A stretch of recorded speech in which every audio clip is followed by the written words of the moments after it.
আমরা অনেক সময় শুনতে পাই ফজরের আজানের সময় মুয়াজ্জিনের সুমধুর কণ্ঠস্বরে আজান ভেসে আসে, আল্লাহু আকবার, আল্লাহু আকবার। তখন আকাশের দিকে মুখ করে কুকুরগুলো ঘেউ ঘেউ করে ডেকে ওঠে। অনেকের মনে প্রশ্ন জাগতে পারে, কুকুরগুলো আজান শোনা মাত্রই এত উচ্চস্বরে কেন ডাকে? এছাড়াও অনেকের মনে প্রশ্ন জাগতে পারে, রাতে কুকুরগুলো কেনই বা ডাকে? কেননা আমরা অনেক সময় দেখি যে মধ্যরাতে বা রাতে যে কোনো সময় হঠাৎ দেখা যায় যে কুকুরগুলো আকাশের দিকে এমনভাবে তাকিয়ে আছে যেন দেখলে বোঝা যায় তারা কোনো কিছু দেখছে। সেদিকে তাকিয়ে কুকুরগুলো কান্নার মতো শব্দ করছে। চলুন আমরা এর কারণগুলো হাদিসের আলোকে জেনে নিই। বিষয়টি সম্পর্কে জানলে সত্যি আপনি অবাক হয়ে যাবেন যে কুকুর কেন কাঁদে বা কেনই ডাকে। রাতের বেলা কুকুর ঘেউ ঘেউ করে এ বিষয়ে হাদিসে এসেছে।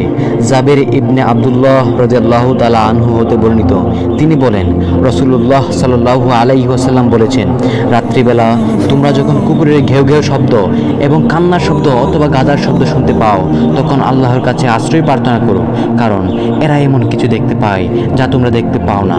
রাতের বেলা তোমরা আল্লাহর নাম স্মরণ করে ঘরের দরজাসমূহ বন্ধ করো, কারণ আল্লাহর নাম স্মরণ করে বন্ধকৃত দরজা শয়তান খুলতে পারে না। তোমরা কলসিগুলোর মুখ ডেকে দাও।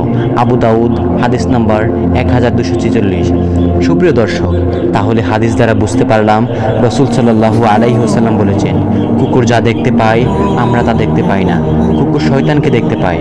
এজন্য পরক্ষণে বলেছেন, অবশ্যই রাতের বেলা তোমরা দরজাসমূহ বন্ধ করে দাও, বিসমিল্লাহ বলে। এর অর্থ হচ্ছে কুকুর তখনই ডাকে যখন সে শয়তানকে দেখতে পায়। বা এমনও হতে পারে কোনো ব্যক্তির কবরের আযাব হতে থাকলেও কুকুর তা দেখতে পায় এবং শুনতে পায়। আমরা জানি রাসূলুল্লাহ সাল্লাল্লাহু আলাইহি ওয়াসাল্লাম বলেছেন, বুবা জীবজন্তু ও পশু পাখি কবরের আযাব দেখতে ও শুনতে পায়।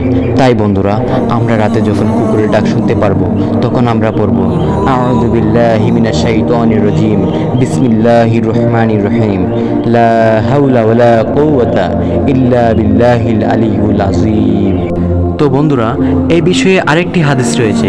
আবু হুরাইরা রাদিয়াল্লাহু তাআলা আনহু হতে বর্ণিত, তিনি বলেন, নবী করিম সাল্লাল্লাহু আলাইহি ওয়াসাল্লাম বলেছেন, যখন সালাতের জন্য আজান দেওয়া হয় তখন শয়তান এদিক ওদিক ছুটাছুটি করে যাতে সে আজানের শব্দ শুনতে না পায়। যখন আজান শেষ হয়ে যায় তখন সে আবার ফিরে আসে। প্রিয় দর্শক, আমরা এই হাদিসটি পড়ে বুঝতে পারলাম যে কুকুর আজানের সময় ঘেউ ঘেউ করে ওঠে কারণ তারা শয়তান দেখতে পায়, আর শয়তান আজানের সময় ছুটাছুটি করে। তো বন্ধুরা, আমরা আল্লাহর কাছে একটাই প্রার্থনা করি, আল্লাহ যেন আমাদেরকে শয়তানের ধোঁকা থেকে রক্ষা করেন এবং আমাদেরকে 5 ওয়াক্ত নামাজ পড়ার তৌফিক দান করেন। আমিন।